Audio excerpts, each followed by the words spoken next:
Hey everybody, I'm John Whyte from the Consciousness Beyond Chemtrails Conference and Fundraiser. Welcome. Today we're going to be speaking with Francis. First of all, Francis, how did you discover geoengineering? Well, some people were mentioning it to me, and I said, looked up at the sky and said, you know, when I was a kid, the sky was bluer, and when a jet went over, it left a little contrail line about 30 jets long behind it, and it disappeared. And now they last all day. And I started to think about that, and somebody said, well, look at this lab report. Now, a lab report is better than an opinion by a long way. So I looked at that lab report and said, well, I know how to do all this stuff. I've had all the college and 35 years of government training. I'll check myself. So that rain gauge right over there, I took a rain gauge sample, and oh wow, 1,000 parts per billion of aluminum in the air, which should be zero. I said, oh, this is pretty bad. Then I bought some pH papers and got some friends together with pH meters and various kits, and we started checking around and said, where is all this stuff coming from? And then started to get contacted from the various people in the Geoengineering Watch group, and they said, let's see your data. And I said, here's what I've got so far. And then that was 2007. And I started testing my own lawn here, which I tested as an organic gardener. I tested this very ground beneath our feet, and it was 5.5 when I bought the house in 03. Your pH, yeah. Yeah, pH was 5.5. And then I tested it again out here, and it's now running about 6.8. And I said, I'm doing everything right. One of the debunkers said, well, it's all the compost you're putting in. Well, no, it isn't, because I tested the soil right here in the lawn that hasn't been touched, as well as the stuff out there, as well as the stuff over there. Everywhere, the pH of the soil went from 5.5 to about 6.5, which is a tenfold increase in alkalinity. And at that point I said, something very bad is going on. So the one consensus with everybody testing, from my group at Chemtrails Project, from your own, Michael Murphy, Dane Wigington, everybody, is that we're finding aluminum, barium, and strontium in the rain. Can you explain why they would be using these particular metals? Why? Well, first of all, the normal concentration in our rain should be zero. Zero for all of those elements. Absolute zero for all of them, or what they would say on a soil or a rain test, I should say. On a rain test, non-detectable. Right. And they're using aluminum because it's light. You can make a nanoparticle out of it very easily. A nanoparticle is 1/10,000,000th of a meter. That's real small. But the other item is strontium titanate, is extremely reflective. It's about 4, 5, 6 times better than diamonds for reflectivity. So that might be the reason why the strontium is in there. The barium, I'm not sure. But it could be something with the structure of the nanoparticle that these boys are using. When I say these boys, I mean the military. So basically it's because one is highly reflective, and the other reason is because aluminum is cheap and there's lots of it. Right. What would be a typical normal level of these metals that we're now finding in the rainwater testing? Normal in rainwater should be zero. It should be zero. Now, what are we finding as a basic, an average, would you say? An average? Well, it directly correlates with the amount of contrailing and chemtrailing, persistent type, that's been going on in the previous 1, 2, 3, 4 days before. But under a normal condition, like today, there's not a contrail in the sky. There's jet going over, but there's no contrail. And this should be normal, close to zero, or just drift that's coming in from stuff over the Pacific Ocean, maybe in single digits. Right. But when you get a front go over, or you get a lot of contrails to the out to the west of us, then it'll jump to anywhere between 50 to 3,000 micrograms per liter. Excuse me, micrograms per kilogram, milligrams per kilogram, or micrograms per liter. It'll do something like that. For popular terms, just say parts per billion. And these parts per billion have gone anywhere from right here in this yard, highest 3,000, lowest single digits, and up on the mountain where the hikers are drinking the water, highest one was 61,100. More typical, somewhere around 10,000 parts per billion, which is, in my opinion, dangerous to drink at that level. You know, from a lot of the testing that we've done, we've found that after heavy days of geoengineering activity, the first rainfall tends to have higher concentrations than if you were to take a rain sample a little bit later on. Could you explain why that is? It takes anywhere from a half a day to 3 or 4 days for the stuff to come down, and the rain brings down a great deal of it. So that's why the first shot of rain that's coming through after a intense chemtrail event always has a lot more in it than the stuff that's washed out with the continued storm. The stuff toward the latter end of a big storm, 40, 50, less than 100, stuff that comes down in the first wave, thousands parts per billion of aluminum.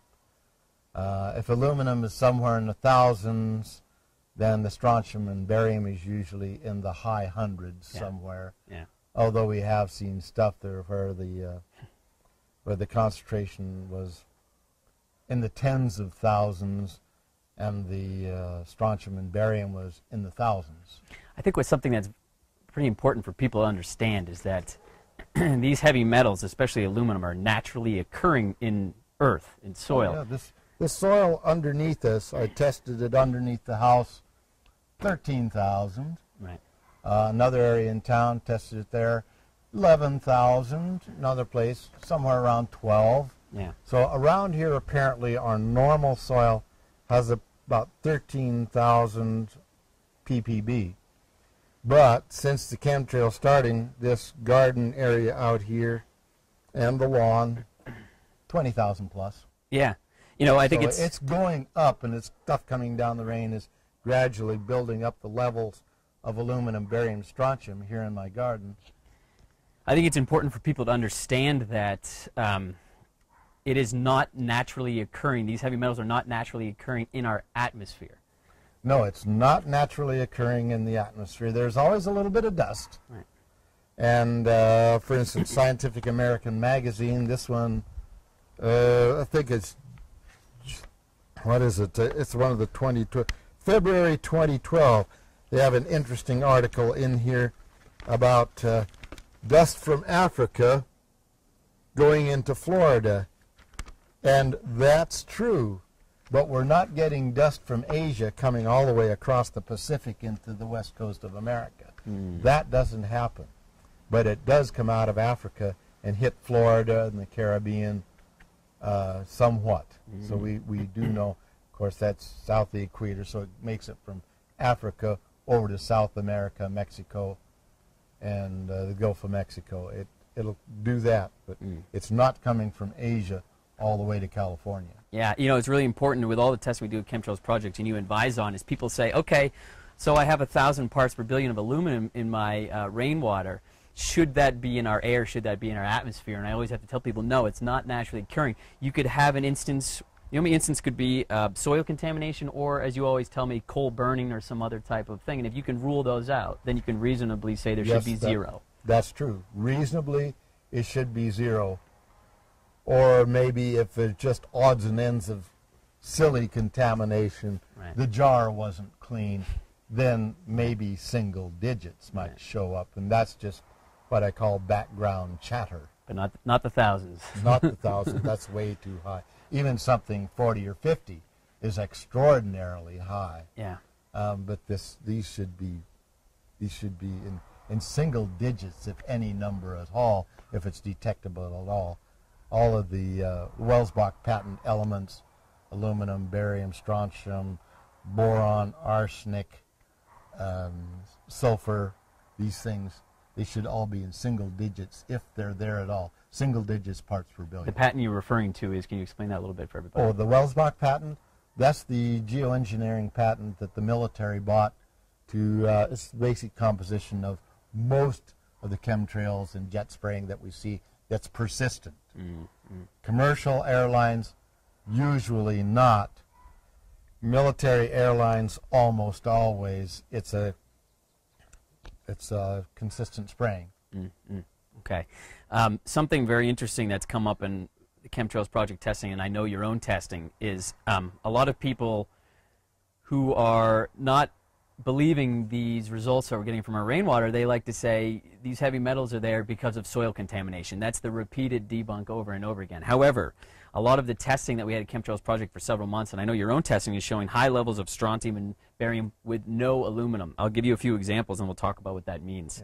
Yeah. Redding, California, which is not far from here, we had a test where we had 820 parts per billion of strontium, 150 parts per billion of barium with no aluminum whatsoever.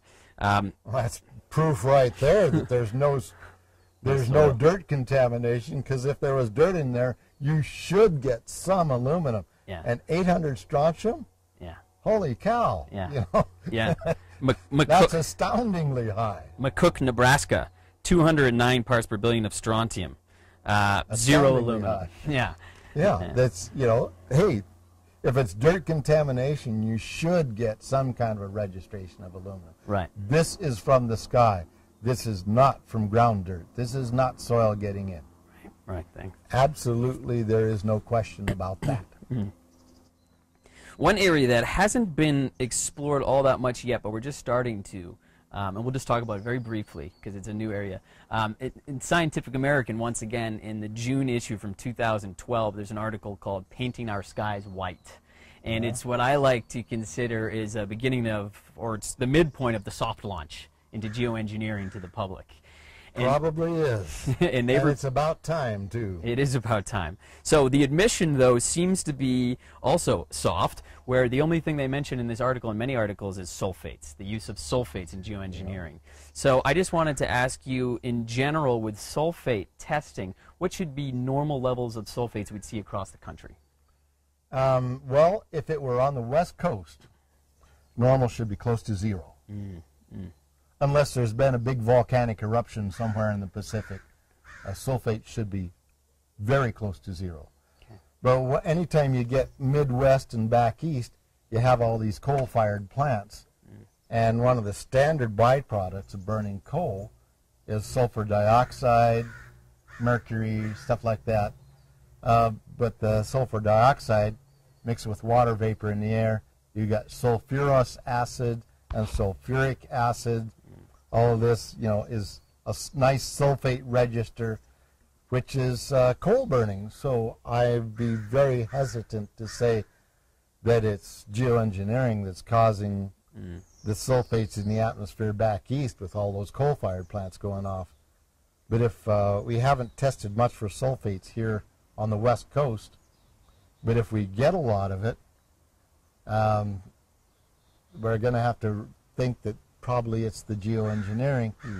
And sulfur was one of the early experiments in geoengineering and jet sprays. They did try various sulfate compounds.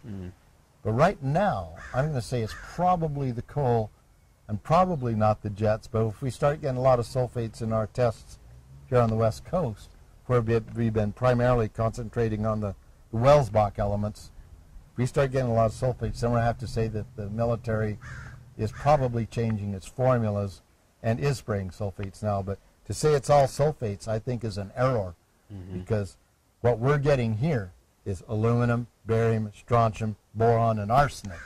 Those are the big five that comes down here.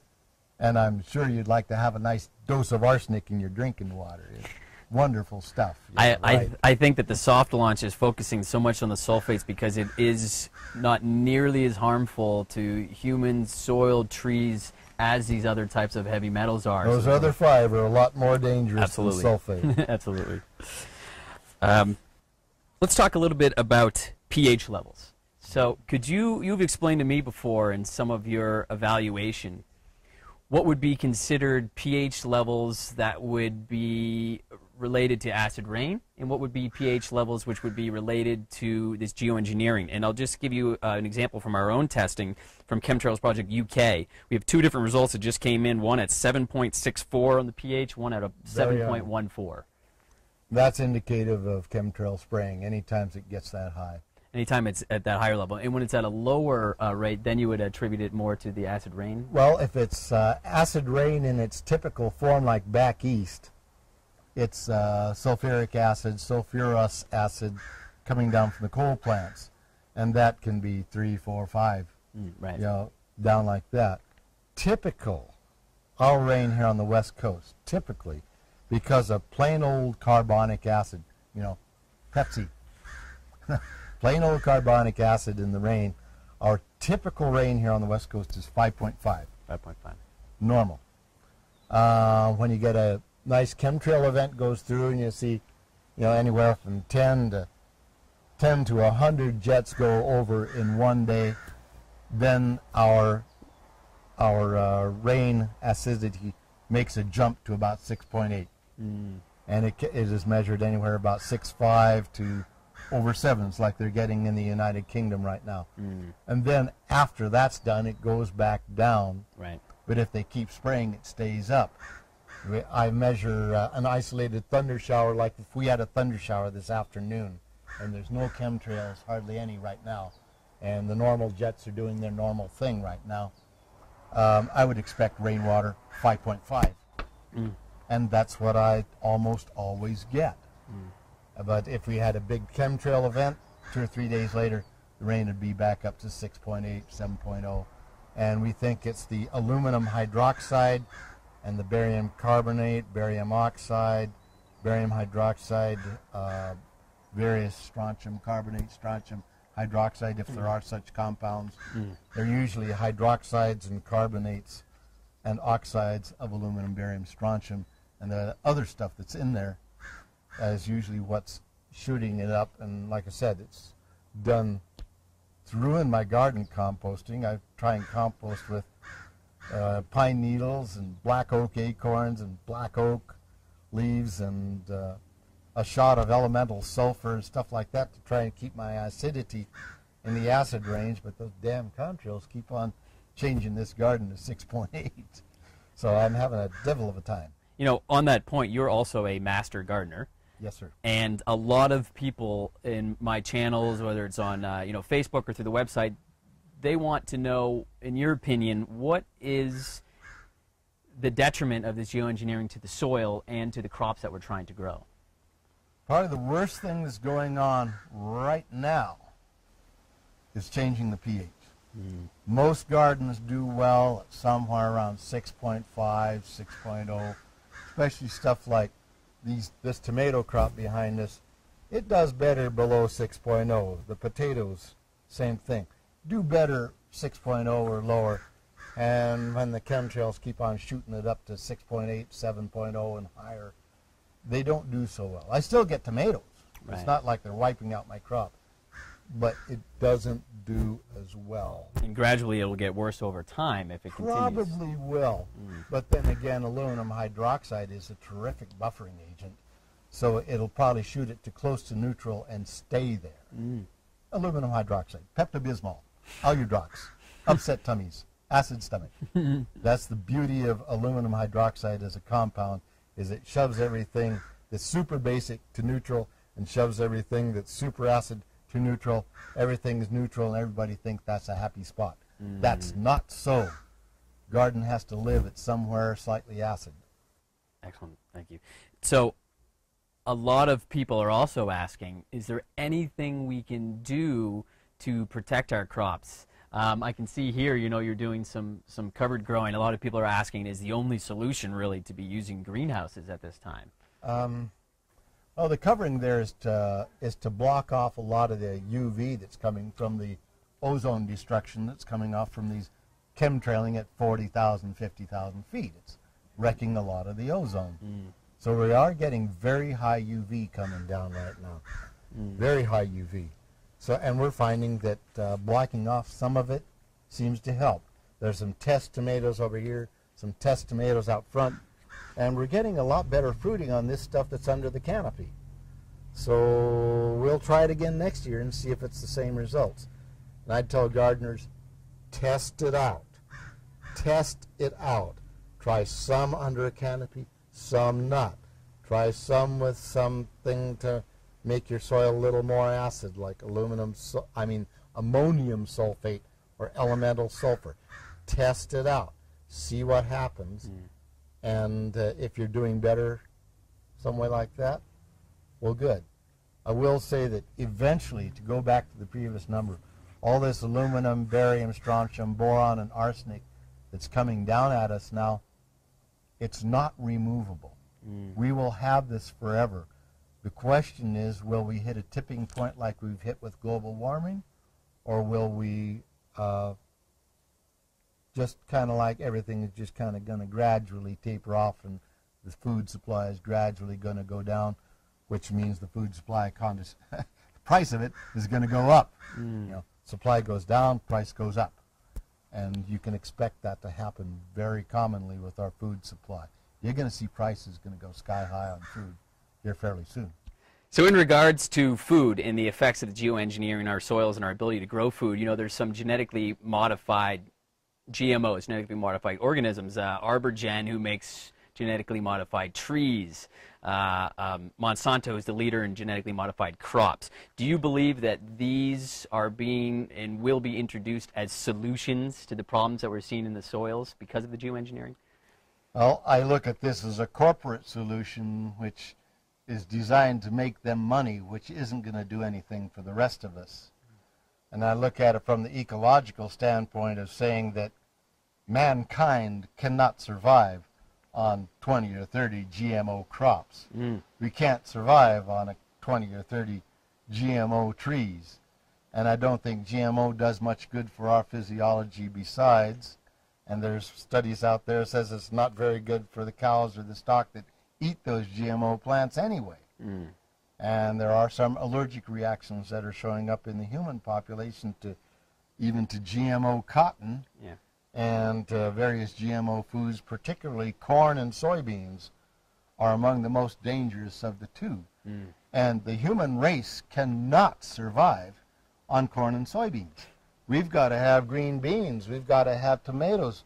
We've got to have, kale. We've got to have all these garden vegetables. We've got to have green peas. We have to have raspberries and strawberries. They can't GMO everything in time. Right. This is not going to work, and I see GMOs as a very, very bad solution. Another question I get a lot, and I know that you have some you have an opinion on this, is when we are physically seeing the geoengineering in our skies, how long until the heavy metal particulates actually reach our breathable airspace? Well, when you see those contrails go over, if you see the type that has little particulate streamers coming down through it, then maybe half a day. Half a day. And it has to be out to the west of you, or the whatever direction the prevailing weather wind is at the time. Right. Maybe half a day. If you see this high stuff that's spraying up there 30,000, 40,000 feet, and it's going sideways and dispersing, we had one the other day went about that much, and by the time the day was over, it was that wide. And that was 4 contrails did that. But to get back to the question, 2, 3, 4 days is more reasonable if you're going to taste it or smell it or start getting the dust actually raining on you. Right. In the astronomy club, we've used laser lights on it, and the stuff really doesn't come down for about 2 or 3 days, providing it doesn't rain. The drift down, about 3 days. And that's probably the reason you'll see heavy geoengineering, heavy spraying into fronts of storms as well, right? Well, that's to get lift for the nanoparticles. So you get a little teeny nanoparticle, maybe that size compared to the size of a house or a factory, and it's 10 millionth of a meter. It'll get enough molecules of water around it, so maybe it's that big. Well, when you're looking at a big, huge thing that's going, that's, the dust particle, the smoke particle gets water on it, it goes down. You get rain. But a nanoparticle just gets a little brighter, still floats, gets over the Rocky Mountains, robs California of all of its water, not all of it, but most of its water, at least its minor water. It'll take that out. It won't stop rain from a big front that's coming in, but it'll take the water from California, get it over the Rocky Mountains. Then when it sinks on the backside of the Rockies, it warms up because it's going to a lower elevation, and it won't rain, and it won't rain. Then it hits the Mississippi, starts rising again, cooling off, and it rains like hell back east. That's the reason why they have thunderstorms and floods and tornadoes and all that kind of stuff going on back east. That's our California water that the military stole. So geoengineering is actually changing weather patterns in a sense. Yes, then. it is definitely changing the weather patterns, making things hard on the west, which is always somewhat dry anyway. Sure, yeah. And giving the eastern United States, east of the Mississippi, all that extra water. Those lucky people, they get to wade in it, and we get to fight over it. Manufactured droughts. It's a manufactured drought. That's exactly what's going on. So this last area of questions before we move on here is we have a few people, I got a lot of questions submitted to me through Facebook, so I pulled a few. Oh, sure, let's try a few of them. I'd be interested to hear what they are. All right, this first one here is from Julie in Southern California. She wanted to know what the effects of geoengineering are having on the primary root systems in crops and trees, etc. Nothing yet, but hold on for that one. If it gets really high, we'll see some root stunting from heavy aluminum, barium. Strontium tends to replace calcium. We'll probably see some deficiency diseases. Eventually, it could be global warming, but that weakens the plants, predisposes, for instance, the western forest to bark beetle attacks. This could be global warming, but is there anything poisoning the roots of the plants now? Not yet. The big thing is the pH taste. The pH change is debilitating the plants a little bit now. But in a word, no poisoning. pH change is probably more dangerous, and global warming is probably more dangerous at this time. Okay. But once it's in there, tough luck. You got it. So once it's in there, there's really not any method for reversing it. No, there is no reversal. Absolutely not. Okay, next question. Next question is from Kelly from Vermont, and kind of relates to what we just talked about. She wants to know, is there any way to safeguard the food that we're growing in our own gardens from this geoengineering? Bluntly, no. There's no practical way. The only thing you can do is temporary safeguard yourself is when you get fruits and vegetables out of the garden, wash them.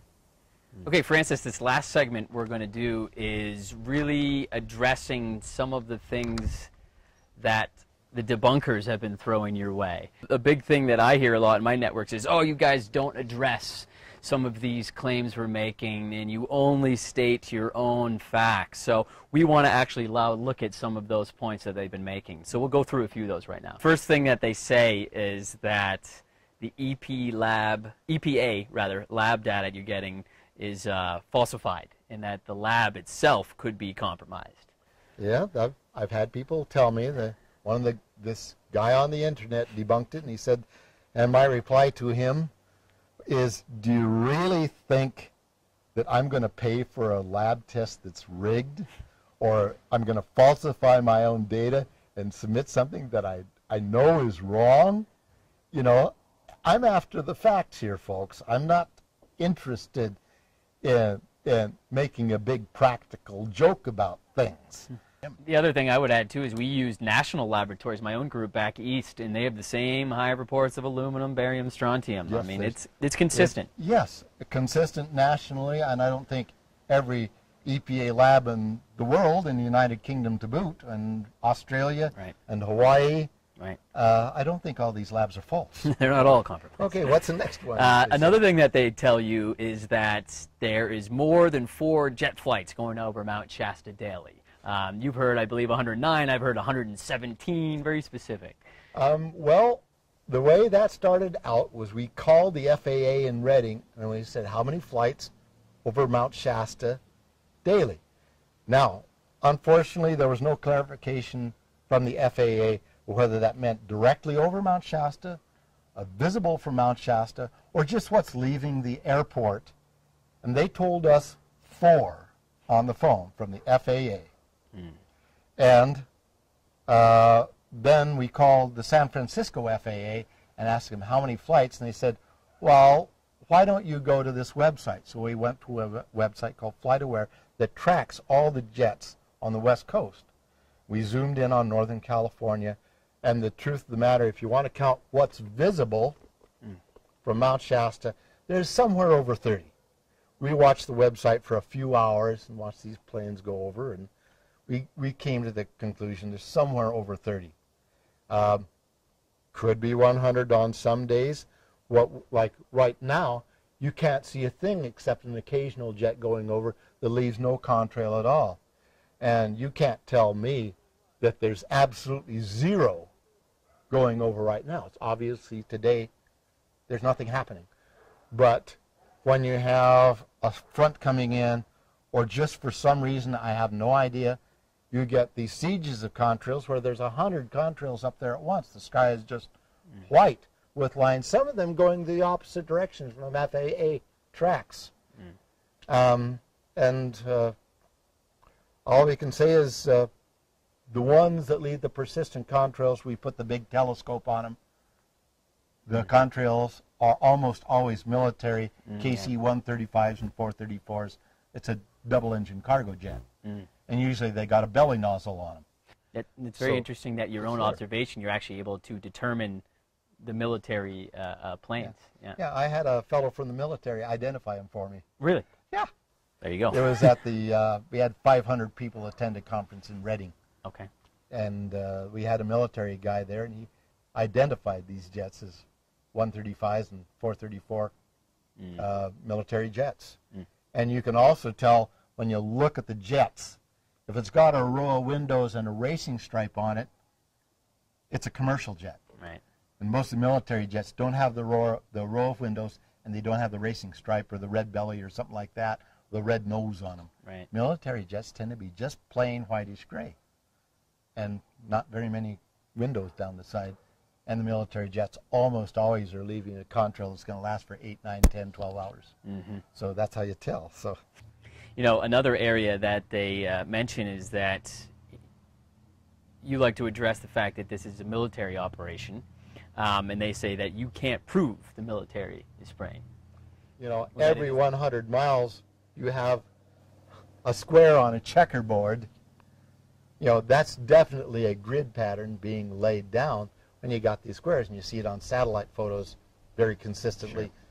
Sure. You know that commercial jets go from point A to point B, maybe a little circle on a holding pattern now and then, but when they're doing over 5 states at once and making a grid pattern with squares like a checkerboard on a satellite photo, you know that's military. So, and you put the telescopes on them, you know that's military. You can see it. Another area that is addressed is that soils have not changed in their acidity. Yes, this is one of the best debunks we have, to give him credit. And what he did was, we had a big long paragraph that wide on the, and he took about 10 words out of it, and they said soil acidity has not changed. And he took that one phrase and forgot the other part of it. It says, in our acid soils. Our Dietz 125, 126 type acid soils in our 1983 soil survey books, these soils should have a pH of 4.5 to 6.0. Typically, they're about 5.5, and I measured it here on this very spot in 2003, and it said 5.5.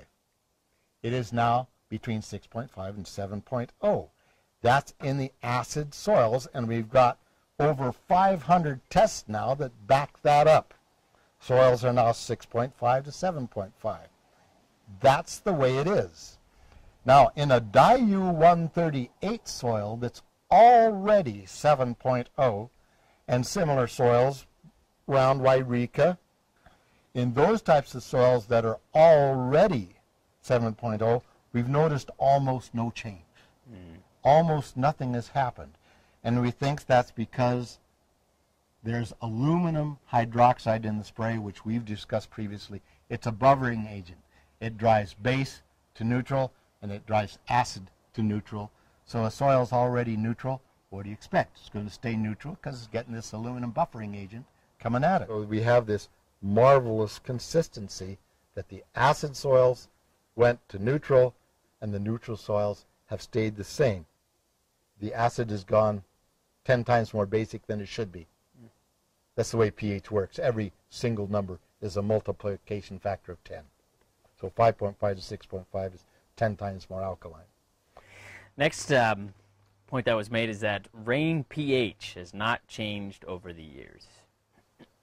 And again, a wonderful half-truth debunked, because when you get an isolated thunder shower with no chemtrails for the previous day or two, you get a pH in the rain of about 5.5, 5.6, if you get it. If the chemtrails go over and you get massive chemtrails, the next rain after the massive chemtrails, the rain is 6.8, 6.9, 7.0. You had those UK readings all the way up to 7.5. Hawaii, they had some up 7.5, 7.6 after chemtrailing.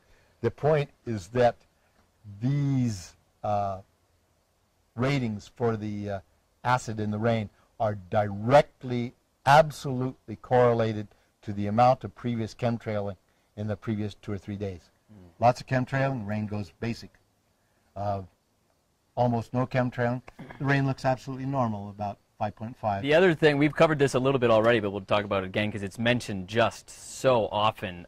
You have it listed, but I hear it as well with the Chemtrails project testing, is that all of our samples are merely contaminated by dirt.